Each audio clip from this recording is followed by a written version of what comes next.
In Aeschylus in Athens, first published in 1940, Thomson describes a visit he made to the Soviet Union in 1935, in which he enjoys a Communist Party festival. He describes it in lyrical terms, the enthusiasm, the flowers. And he says, "It was first then that I discovered the nature of the inspiration that went into creating Aeschylus' Oresteia. In subsequent editions of Aeschylus in Athens, after 1956, the passage is removed. It must have seemed to him over the top. He felt that this was the people of the Soviet Union celebrating communism. And the Oresteia, of course, ends with this wonderful, dramatic, colourful procession which expresses the new harmony achieved by the Athenian city-state out of the violence, the intrafamilial conflict of the past. You reach at the end of the Oresteia a new stage of history in which the law court has been established. That means in effect that the polis has been established. Problems of the family, that is to say conflict within the family, have been resolved. It would have seemed to Thomson a very progressive text, a very inspiring text, and so that's why he compares it to the victory of communism in the Soviet Union. Of course, it was naive to do that. However, since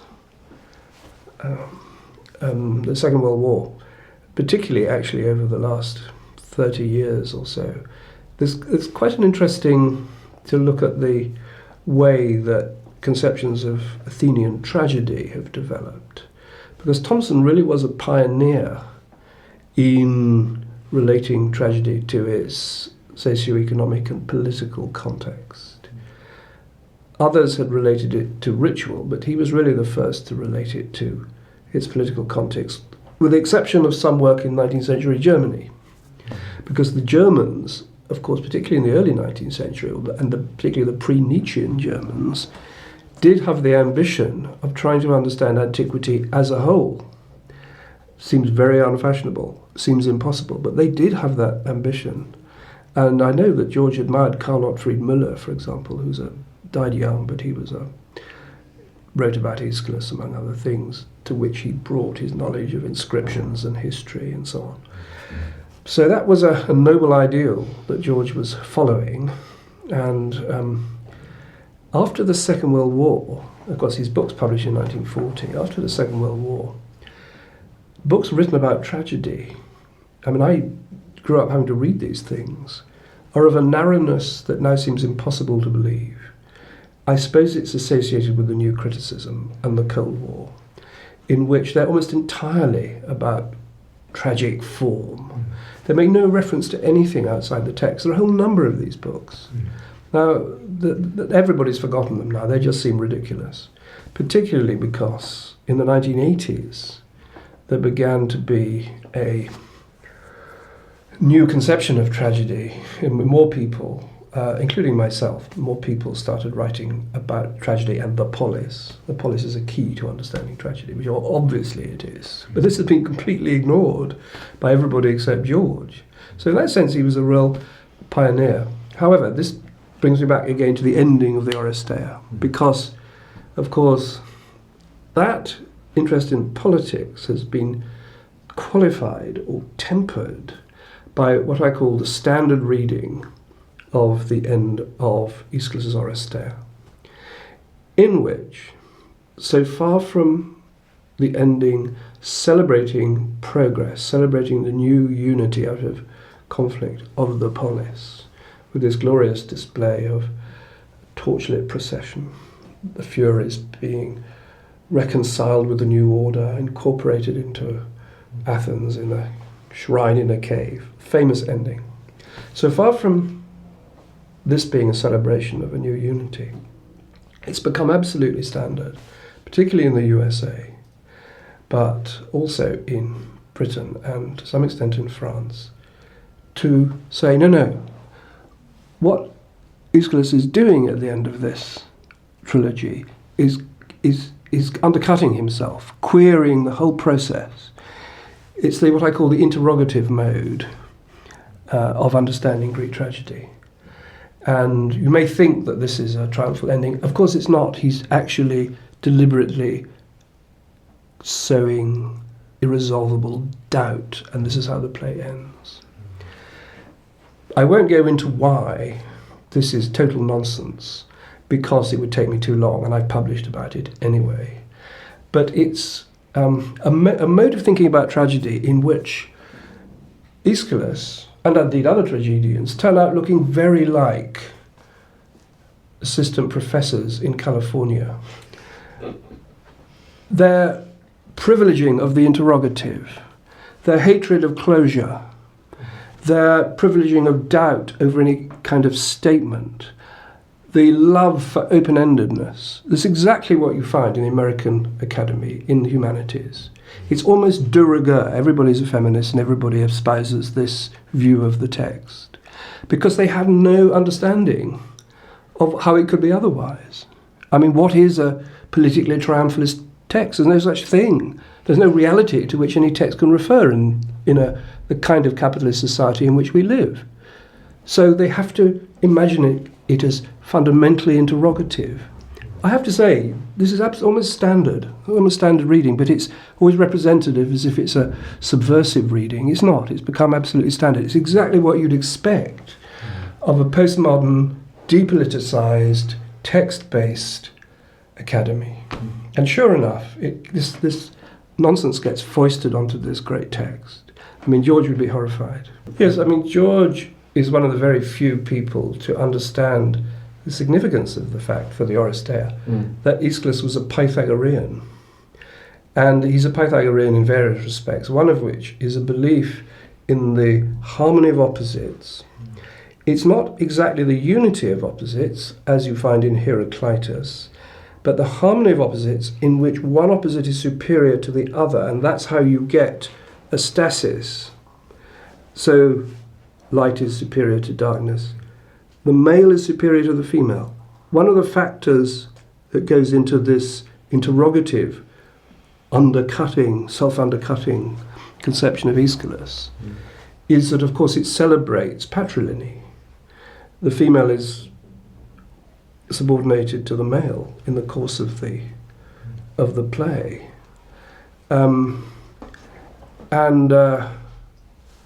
I mean, people will say yes, but it's not really. It's also, having stated that, cast doubt on it, because Athena is, after all, a female, even though she says she favours the male in all things.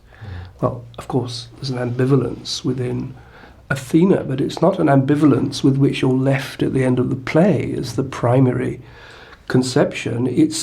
She's ambivalent because it's what you might call strategic ambivalence. That's how you reconcile the female, the Furies, and so on, to the new order. So Pythagoreanism means that you see the world in terms of opposites, but in order to get political stability and progress, you have to subordinate one opposite to another, and that includes the male ending up dominating the female. And of course, a lot of people nowadays are not going to be happy with the idea that that is envisaged as a positive message. But as George says, the subordination of the female was a feature of the establishment of ancient democracy. I mean, it clearly was.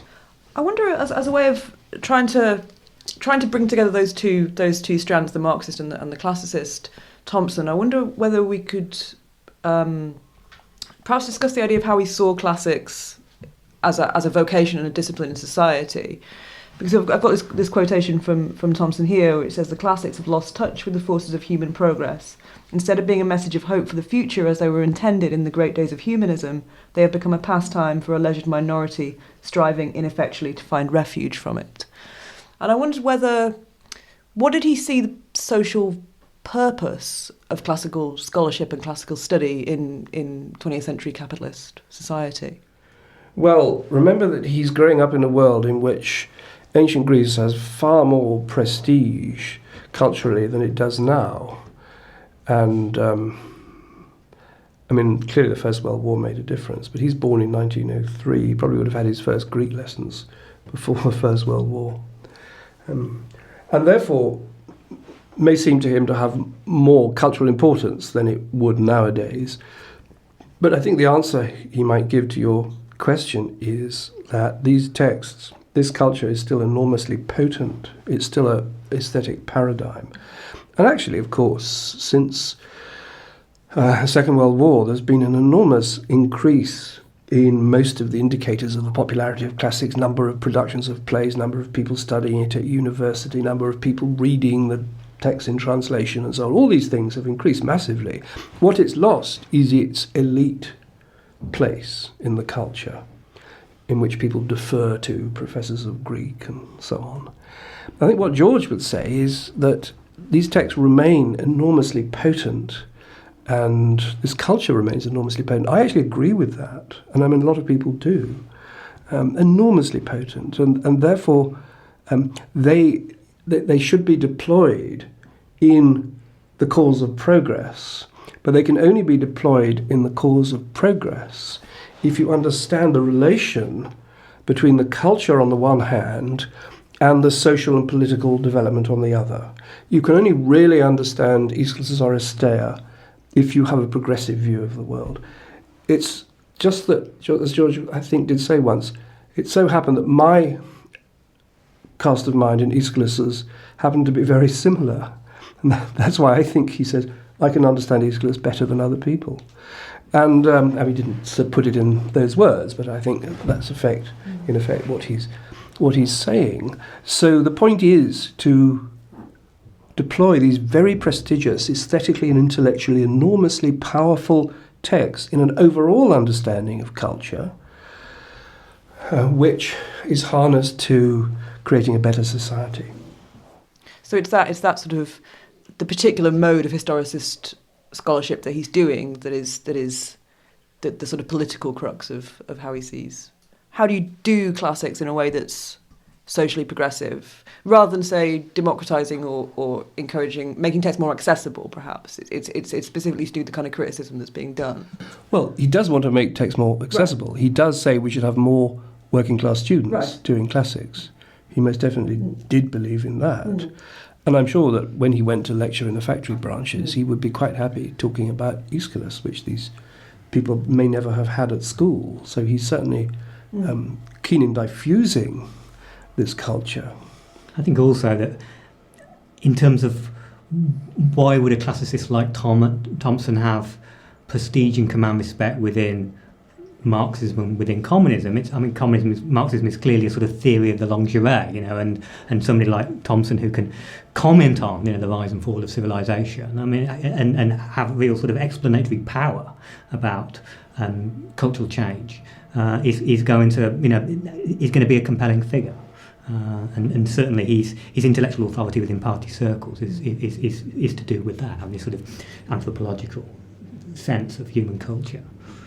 But then there's the question, of course, of the classicist's estimate of Thomson. And, of course, Thomson's work is probably more widely read than any other classicist in the 20th century, translated into 20 or so languages. Thomson once said to me, in a rather melancholy way, I was never a fellow of the British Academy. Well, you bet he wasn't. I mean, he's not going to be a fellow of the British Academy with that kind of political outlook. But he sort of felt it as a bit of a rebuff.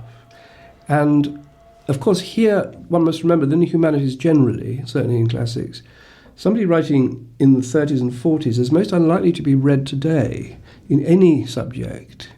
So in that respect, Thomson doesn't do too badly, actually. Professor Michael Silk said to me that George Thomson was a very interesting figure, but not a great intellect and not a great scholar. Yeah, I think that's, profoundly wrong. And Michael Silk is a very talented professor with a fairly broad outlook, but he's the most ahistorical of Hellenists. He has no interest in his history whatsoever. He's only concerned with literature. So that remark doesn't actually surprise me at all. Now, there is some respect paid to Thomson by the people who do the new kind of understanding of tragedy from a political perspective. but they don't really take his ideas seriously. And as I say, they go in the opposite direction by being obsessed with the open-endedness and the interrogative in these texts. But actually, in his command of technical scholarship, and in various other respects, like his understanding of the continuity of the Greek language from ancient to modern, and Thomson was really remarkable. For example, his most important work of technical scholarship, probably, and he'd produced a lot, was his commentary on Aeschylus's Oresteia, which had a first edition in the 30s, which it was said to be, in effect, a kind of joint production between Thomson and a scholar called Walter Headlam, who was a Cambridge scholar who died young, was very, very talented, and left in King's College a commentary on the Oresteia, which was not completed, and Thomson used it and then produced his version. And then in the second edition in 1966, Thomson done an awful lot more work on it, and he then made himself the main author and added something to the effect that the work of Headlam was incorporated into it. And indeed, Thomson is the main author of that text, and Silk is quite wrong to suggest that Headlam is the main author. Thomson owed something to Headlam in terms of method, but the commentary is definitely Thomson's. Now, I was brought up to use a commentary on the Oresteia, or little bits of the Oresteia, the various plays of the Oresteia, by Frankel on the Agamemnon and Page on the Eumenides. And I think I can safely say that when there's disagreement between Thomson and Frankel, or between Thomson and Page, 7 times out of 8, Thomson's got it right and they've got it wrong. He has just superior judgment. He also has what he calls an objective method of interpretation and of textual criticism. So this is a bit technical, but let me say that what this means briefly. What it means is that what editors often have to do is to restore what they think the original text of a play was before it became corrupted, as often it did. And Frankel does it, Page does it, Thomson does it, Headlam did it. And there are 2 principles here which Thomson formulates as what he calls scientific scholarship. One is the recognition that ancient literature, certainly Aeschylus, proceeds through a series of topoi, commonplaces for the most part, which are often just alluded to by Aeschylus, but ideas which appear in pretty much the same form in a very number of different authors and so on. And the point is they can appear in very late authors, because ancient literature is extremely static and conservative. This led Headlam to say that if you want to edit a text like Aeschylus, first you have to read your text of Aeschylus really well, and then you have to read the whole of the rest of Greek literature, because there can be evidence for what the text of Aeschylus should be in a very late author, because the very late author may represent the same topos. And the other thing was to think about the reasons why texts get corrupted, what is called a classification of errors. And this means that you have to understand that you have to understand the changes in the Greek language up to the Byzantine period, because mistakes are often made because a scribe whose language is Byzantine Greek is distorting the ancient Greek text to make it look more like Byzantine Greek. And there's also the intrusive gloss, which gloss is a word or phrase put at the side of a text to explain it, and then when the manuscript is copied, it finds its way into the text and you have to get rid of it. So you have to have a real understanding of how the whole text worked over a very long period and formulate it scientifically, as he put it. Whereas people like Frankel and Page regard textual criticism as the exercise of gentlemanly subjectivity.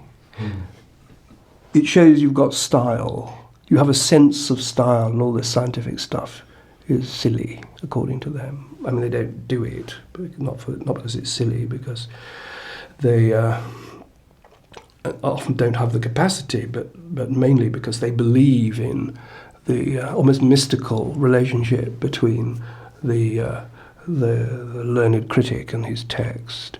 And time again they get it wrong and Thomson gets it right. So I think his commentaries are much better than Frankel and Page, who are two highly lauded, famous classicists. I think Thomson's will last much longer than theirs. I mean, I'm the last person to write a substantial book on Aeschylus. So Aeschylus is a particular interest of mine, and Thomson is far more useful than any of those people. I have to say I'm not typical, but I have specialised a lot in Aeschylus.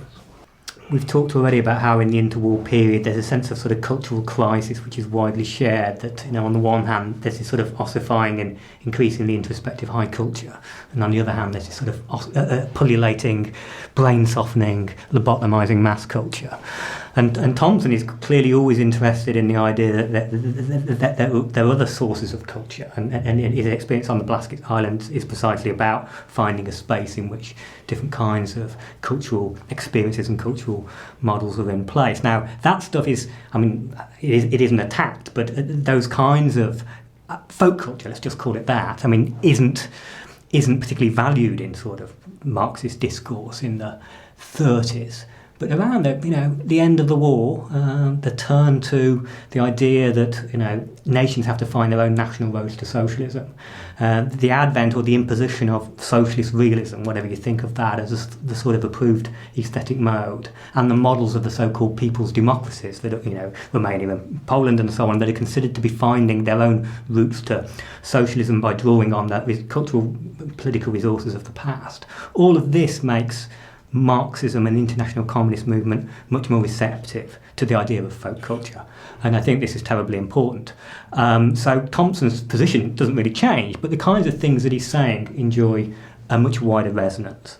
A sort of fairly trivial example of that is that sort of interesting minor controversy around Thomas Hardy. Thomas Hardy has traditionally been brushed aside by British Marxist intellectuals as sort of far too gloomy, and Thomson comes forward and says, actually, if we're serious about folk culture and we're serious about what culture was like before capitalism and the culture of the peasantry, then Hardy is a major writer, because if nothing else, his work is a sort of archive of that structure of feeling or that sensibility. So there are these sort of evaluations that are going on, and people become much more receptive to the kinds of points that Thomson is making. That, I think, is the moment of Marxism and poetry.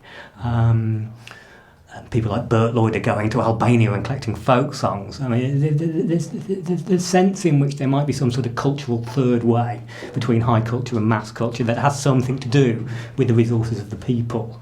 Thomson is the CP intellectual who speaks to that agenda very clearly, and there's no conflict there. These are the things that he's interested in any case.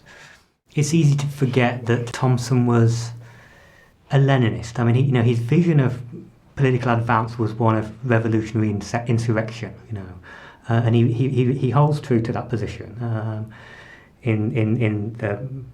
From 1947, 48, 49, in 50, the British Communist Party are having to sort of adjust itself, as all national communist parties were, to the new imperatives of finding national roads to socialism, and the fact that Moscow is no longer sort of acting as the sort of, is no longer openly acting as the nerve centre of the international communist movement, and Thomson is troubled by what he sees as sort of revisionist currents pulling through the communist movement. He's not alone in this. Garman is also, who's very close to him, is also very disillusioned by what he sees as revisionism.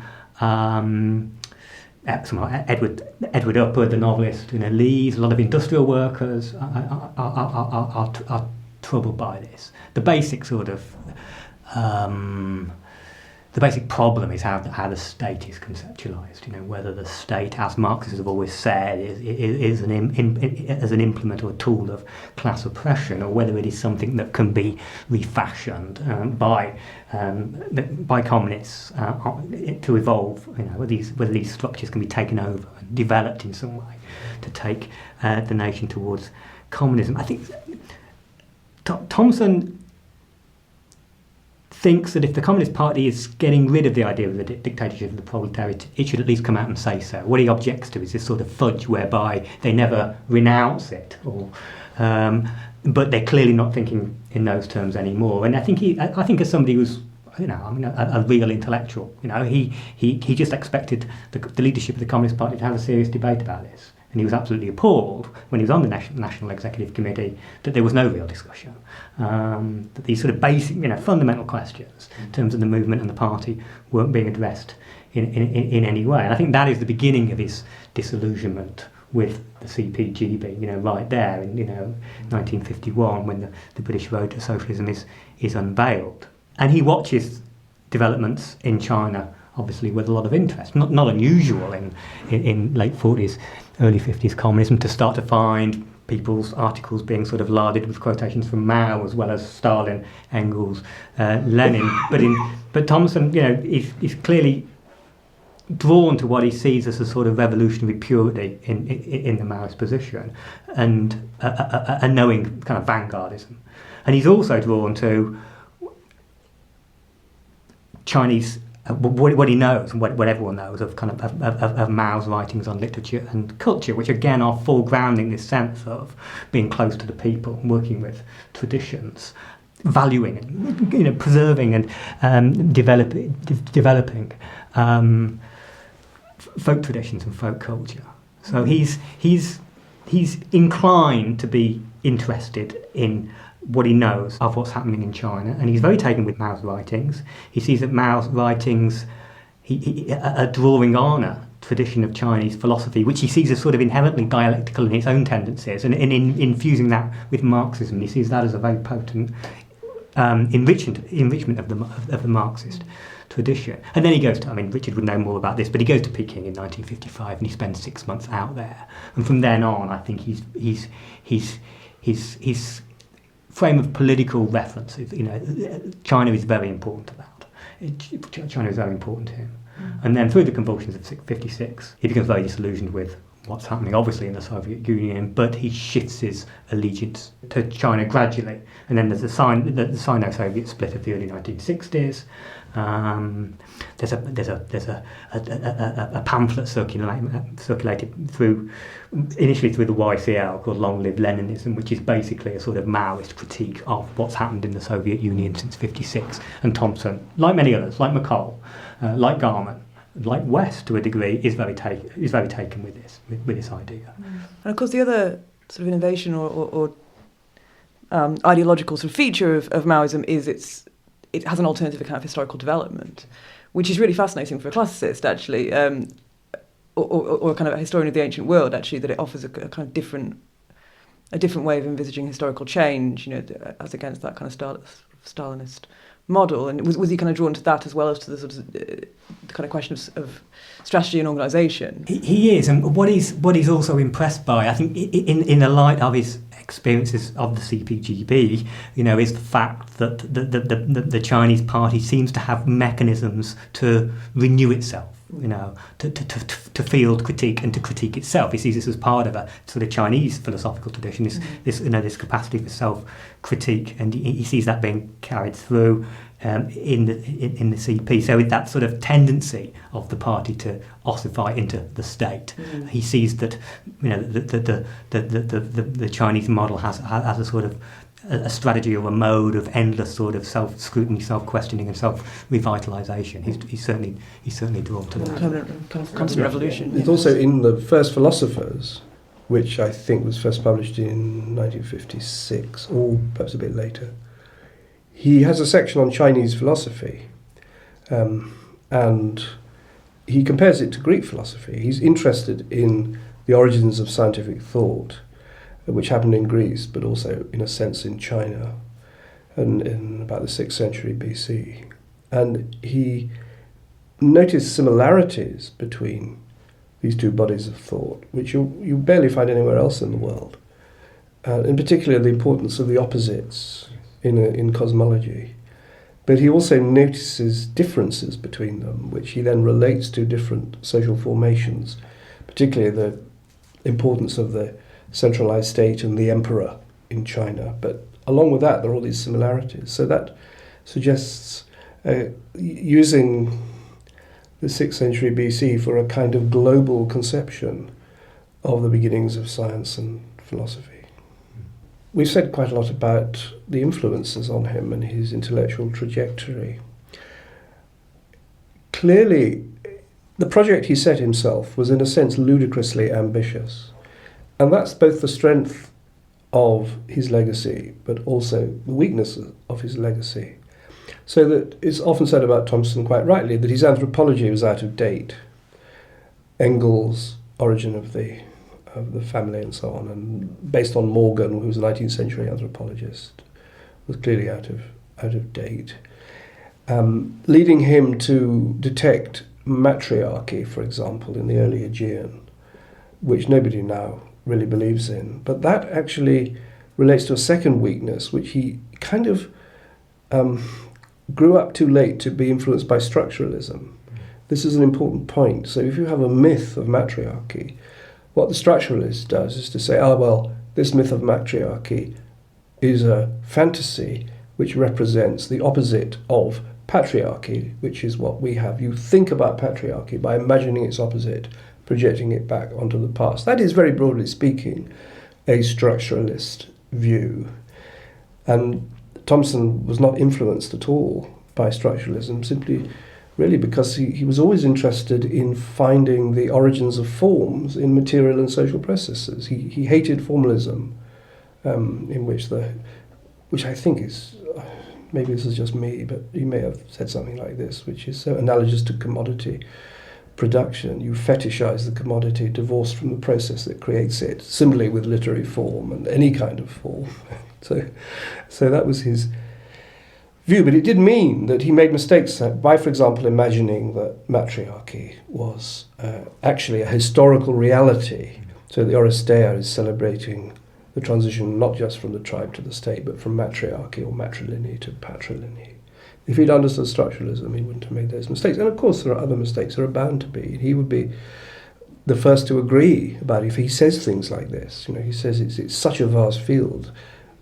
One person can't do it all. We should have collective research. That was one of his themes. But that is clearly the negative of a kind which Frankel and Page would never be guilty of, because they never for a moment would take anything like such a wide view of the world. But that's also the great strength of Thomson. It's his defiance of the intellectual division of labour, his defiance of hyper-specialisation. He's always seen connections. The engaged polymath. We don't have to believe his conclusions. He got a lot wrong, but we should certainly be inspired by the spirit that he represented. Maybe we should just, I think this caught my eye. This is the end of his last book. So this is in 1987 when he's just finished this, and I think it's interesting because there's a sort of there's an emancipatory optimism which is still there, but at the same time there isn't a clear sense of what the agent of that change is, or at least he no longer believes that the party is the vehicle through that change is going to come. But he says the free play of market forces must be brought under control if our civilization is to be saved from self-destruction, and that can only be done by the deprived and the dispossessed. When they take their future into their own hands, they will cast off their backwardness, and by releasing new forces, material and spiritual, raise civilization to a higher level. And that, obviously that kind of foreshadows all sorts of developments in sort of post-Marxism, doesn't it? I mean, it's got that kind of heart and agree kind of quality about it. It's very interesting. That was probably the last thing he ever wrote. Fascinating, yeah. Did he talk to you about Maoism or any of those? Because I mean, we still don't have even a kind of not really a sketchy history of that. Those Maoist currents of the 60s. No, we mainly talked about ancient Greece, actually. Because he became involved in his China policy study group, but he never joined the sort of Maoist parties. I mean, there were a few of them. Remember, he had Chinese works of art in his study, so there was a sort of, I mean, and he reproduces them on the cover or photographs of China. And he's emotionally impressed by China, which actually not the only one. No, sure. So, Needham was another big figure in the study group. He talks about, in that interview about Garman, he talks about going to meetings in London this would be in the mid-60s, the time of the Cultural Revolution, and there were people like John Berger were there, and Claudia Jones of the Notting Hill Carnival woman, and Alec West, Garman, McCall, And there's talk of forming a new party, and then Reg Birch tries that a couple of years later. But I think Thomson isn't persuaded that they have anything like the heft necessary to get this going. And he doesn't seem to me to come out ever really and criticise the CP directly. There are letters in the archive from the China Policy Study Group have a broadsheet, and I think Thomson has written something critical of a daily work of editorial. This is in 64, 65. What about his attitude to the Cultural Revolution? Do we know anything about that? No, I mean, I think he was affirmative about it, and then, like the rest of them, sort of felt silent as things grew dark. That was certainly William McColl's position. But at the time, they saw this as the party regenerating itself.